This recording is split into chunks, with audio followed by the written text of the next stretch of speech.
যে ওয়েবসাইটটি রেফার করে বাংলাদেশের বিভিন্ন পত্র-পত্রিকায় নিউজটি হয়েছে, সেই ওয়েবসাইট সম্পর্কে আমরা এখন পর্যন্ত যতটুকু তথ্য পেয়েছি, এটি একটি ভিসা প্রসেসিং সেন্টারের ওয়েবসাইট। তো এটির তেমন অথেন্টিসিটি নাই। আমরা অফিসিয়ালি দূতাবাস থেকে অথবা আমাদের কনসুলেট থেকে ইউএই সরকারের পক্ষ থেকে তেমন কোনো যোগাযোগ আমরা পাইনি। আমরা যদিও আজকে ছুটির দিন, আগামীকালকেও ছুটি থাকবে। আমরা এই ২ দিন ব্যক্তিগত যোগাযোগের মাধ্যমে চেষ্টা করব এই অথেন্টিসিটিটা বের করার জন্য। সেটি সম্ভব না হলে সোমবারে ইনশাআল্লাহ চেষ্টা করব যে এটা আসলে কতটুকু সঠিক।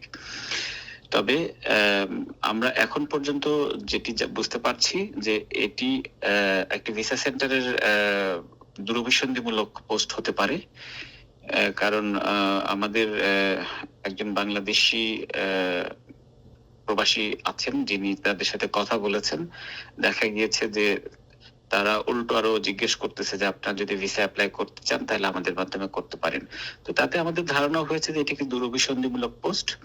আমরা সরকারিভাবে কিছু না জানা পর্যন্ত এই তথ্যটি সঠিক অথবা সঠিক না এটি বলতে পারছি না। আমরা এটির জন্য কাজ করছি।